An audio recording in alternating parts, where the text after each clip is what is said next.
13 de noviembre de 1985. No existía Internet, ni WhatsApp, ni Facebook, pero no había persona en el mundo que no viera, al menos por unos segundos, el rostro de la niña Omaira. La niña atrapada en el lodo que provocó la avalancha del volcán Nevado del Ruiz, en Colombia. Las cenizas y los gases que el volcán llevaba expulsando durante meses derritieron su cima nevada y una riada de lodo, piedras y escombros de todo tipo bajó por su ladera a más de 60 kilómetros por hora, arrasando el pueblo de Armero. Eran las 11 de la noche, todo el pueblo dormía y no hubo nada que hacer. La avalancha sepultó casi por completo a Armero y a sus vecinos. 25.000 personas fallecieron en el acto, ahogadas, amputadas o con múltiples traumatismos. La naturaleza no tuvo piedad ni con ancianos ni con niños, y entre ellos una niña de 13 años, Omaira Sánchez, que se convirtió en todo un símbolo. Durante la tragedia, la niña vivía con su hermano menor, su padre y su tía. Su madre, por aquel entonces, se encontraba en Bogotá, en un viaje de negocios. En las más de 60 horas en las que Omaira se mantuvo atrapada, siempre estuvo encima de los cuerpos de sus familiares fallecidos. Omaira se mostró fuerte y valiente hasta el último momento de su vida, según los sanitarios y periodistas que la rodearon. Durante los 3 días estuvo pensando solamente en volver al colegio y en sus exámenes. Una tragedia que se podría haber evitado de haberse evacuado el pueblo tal y como advirtieron los geólogos un año antes. Hoy, 32 años después, recordamos esta dramática fecha con Alexander, quien tuvo mejor suerte que Omaira. Y aquí estamos con Alexander Ariza, es un superviviente de esa tragedia de Armero, en Colombia. ¿Qué edad tenías tú cuando entró en erupción el volcán? Pues tenía alrededor de 19, 20 años. Y es curioso porque ese volcán Nevado del Ruiz llevaba inactivo 69 años. Y además que tampoco hubo avisos previos, no hubo erupciones previas, temblores, ¿no? No se conocía o no había un plan de prevención como la ve hoy en día, ¿no? No. ¿Dónde estabas tú? ¿Cómo ocurre? Es decir, entiendo que esa explosión, ¿en qué momento escuchas la explosión, la erupción del volcán y cómo te afecta? Vale. Es una fecha difícil de olvidar, ¿no? Por supuesto que sí. Primero darle las gracias a ustedes por la invitación y también por recordar esta tragedia que es muy triste, pero que así el pueblo colombiano pues no olvidamos esto y el mundo entero. Soy de esa zona, de esa parte de donde es el volcán, porque el volcán es muy grande, el Nevado del Ruiz.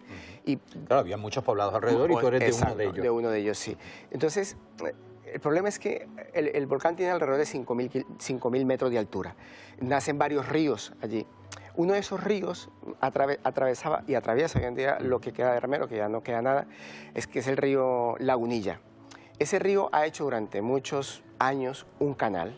Ya pasa por ahí. Cuando el volcán entró en erupción, que como dijo el periodista y dijeron los geólogos, y nosotros somos conscientes de ellos, el volcán avisó con muchos días de antelación, habían fumarolas, y los techos de las casas de los pueblos cercanos y de 500, 600, 700 kilómetros de lejos. ¿Y por qué la gente no hacía caso viendo eso? ¿Qué pasó? ¿La gente no tomó conciencia de lo que estaba pasando?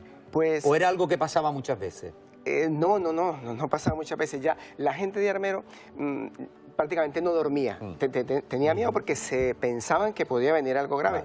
Pero claro, estas personas es lo único que tenían a sus casas. ¿Para dónde se iban? Se quedaban ahí, aguantaban, a ver si el volcán se quedaba tranquilo, ¿no? ¿Y tú dónde estabas aquel día, Alex? ¿Qué estabas haciendo? ¿Recuerdas exactamente ese momento tan complicado de tu vida? Exactamente lo que estaba haciendo ese día no recuerdo, pero sí recuerdo muy puntualmente, estaba de novio con mi esposa, ella estaba embarazada de nuestro primer hijo, tenía como 3 meses de embarazo, y yo recuerdo que en el pueblo donde estaba, con ella, en la ciudad, como a las 6 de la mañana, porque claro, no habían tantos televisores, pero se veían radios. Y recuerdo que el radio estaba encendido y 6 de la mañana, 6:30, una emisora de Caracol Radio, que es una emisora allí colombiana. Sí, la conocemos, sí. Un reportero de ellos fue en helicóptero a sobrevolar la zona. Y me impactó el que el reportero decía, o yo escuchaba y decía, Dios mío, no puede ser, esto es increíble, Armero no existe. Él estaba sobrevolando la zona y no se veía nada. Mira, Cuando escuchas Armero no existe, Pues yo pienso que como los 40 millones de habitantes que habíamos en ese tiempo en Colombia, pues sentimos un golpe muy duro en nuestro interior, ¿no? Porque ahí se acaban prejuicios sociales, raciales, económicos, Claro. y uno tiene innato algo humano que es ante la tragedia unirse, ¿no? Ante eso. Y que podrías haber sido tú, Alex. Podría haber sido tu familia la que estuviera sepultada debajo de 90 millones de metros cúbicos de lodo, ¿eh? Fue lo que sepultó. Sí, es cierto Ese que, pueblo. aunque yo no viví en ese pueblo, pero sí viví en un pueblo muy cerca con mis padres. Mi padre arreglaba neveras y arreglaba eso. Hace mucho calor en esta zona, y sí, en alguna ocasión fui con él al pueblo. Hubiera podido suceder en cualquier momento, Claro, ¿no? podría haber pasado. Se podía haber pillado allí. Entonces, escuchas por la radio que ha desaparecido el pueblo y a partir de ahí, ¿qué pasa? No creo que te quedaras en casa. ¿Qué ocurre? ¿Qué movilización hay? ¿Qué les dicen? Alerta. ¿Qué es lo que tienen que hacer? Imagínate que yo tenía en mi ser, cada ciudad tiene un apelativo, ¿no? Hay ciudades que Bucaramanga se llama la ciudad bonita, y Armero, el apelativo de Armero era la ciudad blanca, y se le denominaba la ciudad blanca porque todos los cultivos eran de algodón, la mayoría, había mucho algodón, y Claro. cuando el algodón florecía, eso parecía una nube, o sea, Sí. parecía un pueblo rodeado de nubes, porque era todo blanco.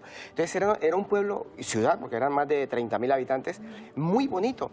Y ahora, ¿te imaginas eso cubierto de lodo? O sea, es que es terrible, o sea, es algo que no cabe en la cabeza de uno. Conocían a gente ustedes, ¿verdad? O sea, conocían... Yo tu creo que mi padre, padre sí, mi fundamentalmente. padre sí, porque mi padre era de un pueblo también muy cercano allí, mi padre sí seguramente conocía gente allí, seguro. Y yo me quedo con esa imagen. Tú en casa, con la radio, y dice ese periodista, madre mía, qué barbaridad lo que está pasando. ¿Cuál fue la reacción después?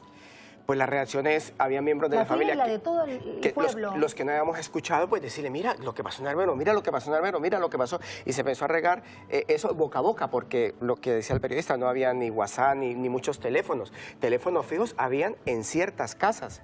De hecho, cuando el pueblo fue barrido esa noche, que fue la tragedia, no se sabía nada de Armero, porque algo se llegó a saber por algunas personas que eran por radioaficionados, algo se llegó a saber por los radioaficionados, pero de resto, lo que fue la noticia completa, o más o menos una idea de lo que nos hicimos los colombianos, fue por el periodista que sobrevoló con el helicóptero el terreno aquel. yo creo que el símbolo de esta situación, de esta desgracia, fue Omaira. Y además tú antes cuando la veías te emocionabas. Sí. ¿Cómo vivieron ustedes el símbolo de esta niña, del día a día, del minuto a minuto, hasta su fatal desenlace?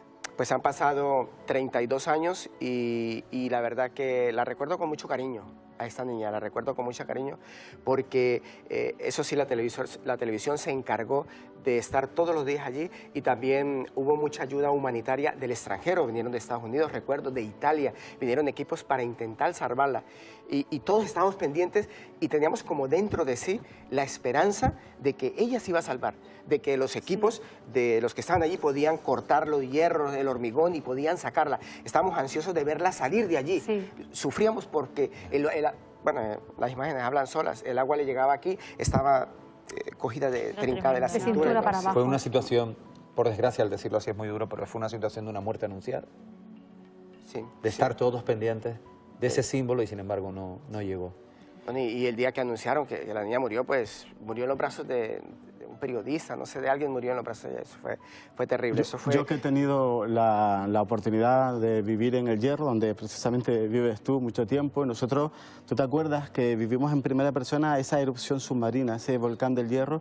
Y cuando se tuvo que evacuar ciertas poblaciones por eso, por el riesgo, yo tenía mucho miedo, ¿eh? Y ahora cuando antes estaba visualizando las imágenes y veía a esta niña Omaira. Yo tengo un niño, bueno, que tú conoces, y yo me emocionaba muchísimo y me daba un miedo impresionante, ¿sabes? Tener esa imposibilidad de no poder ayudar a tu hija, a tu hermano, a un familiar, es duro, es duro. Yo pienso que eso, cuando estábamos en El Hierro y pasó esto, claro, tú asocias volcán, Armero. O sea, es algo innato. Claro, ya tú lo enseguida, tienes que asociar automáticamente. enseguida, o sea, ¿sabes? Hay un volcán, porque no se sabía si ibas a salir en tierra, en el mar. Claro. Había momentos de incertidumbre porque es un movimiento geológico que no se sabe cuándo, ni cómo, ni a qué hora va a reventar. Pero ¿tú qué sientes cuando hay esas erupciones en el Hierro? ¿Qué es lo que te viene a la cabeza? ¿Te recordarán tantas cosas? ¿Y qué te dicen los herreños? Que sabrán tu historia, evidentemente. Bueno, yo tengo 3 hijos, ¿no? Y mis hijos pues nacieron después de la tragedia. Por lo tanto, la tragedia la lleva uno solo y mi esposa, pues seguramente nosotros sentíamos más nervios, pero no podíamos demostrar ese nervio delante de nuestros hijos. Nosotros tranquilos, porque claro, a veces tembló varios días seguidos. Uno estaba sentado y se le movía, ¿Sí? todo se movía, Sí. ¿En cualquier momento en casa? Sí. De hecho, alguna vez estuvimos en la sala con mis hijas y escuchamos un rrr, y el perro ladró. Y enseguida, al ratico se movió todo, o sea, un sonido y uno decía, caramba, o sea, puede pasar algo, ¿no? Pero a diferencia de Armero, aquí en el Hierro había un equipo de geólogos, de vulcanólogos, que colocaron equipos, alarmas, evacuaron gente de la Restinga, o sea, había una mejor preparación. Y yo pienso pero que el susto me imagino que no te lo el susto no te se lo quitaría quita nadie. nadie, ¿no? Alexander, tuviste la oportunidad de regresar hace unos años a Armero, precisamente. ¿Por qué? ¿Qué le pedía al cuerpo? ¿Por qué tuvo esa necesidad de regresar hasta ese punto? Una buena pregunta, y mi esposa también me lo decía, pero no hay necesidad de pasar por allá. Le decía, yo necesito pasar, o sea, yo necesito. Y pasé con mi esposa y con mis 3 hijos, íbamos los 5. Ellos no habían estado por allí y ni se imaginaban eso. Pero le mandé una foto a Isaías de... Vas por la carretera y el hospital, que era de Armero, era de 3 plantas. Y la carretera ahora pasa se ve una sola planta, porque la carretera pasa para una planta. Lo que quiere decir que las 2 plantas están tapadas, quedaron tapadas con lodo. Pero derramó alguna lágrima. ¿Qué se siente cuando sabiendo que mucha gente quedó sepultada, que está bajo los escombros, bajo toda esa tierra, ese lodo? Pues no lloré. No lloré, no derramé nada, sí me emocioné bastante, ¿no? Y estar allí, ¿no?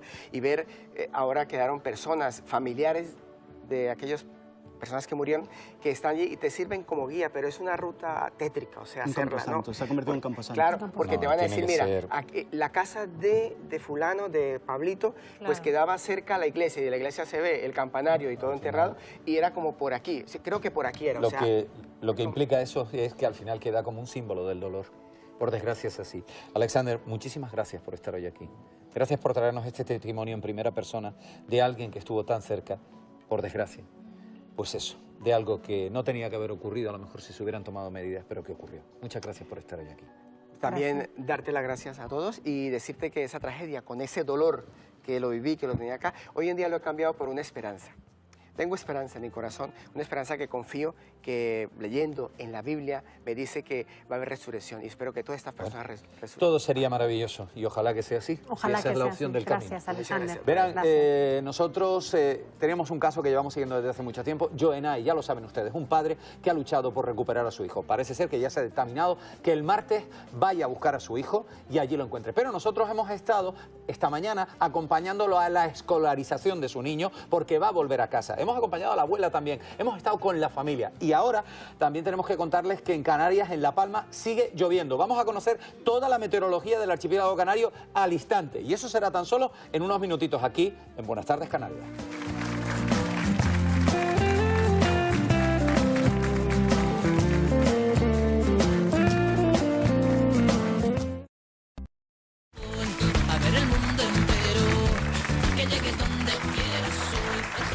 Aquí estamos de nuevo en Buenas Tardes Canarias.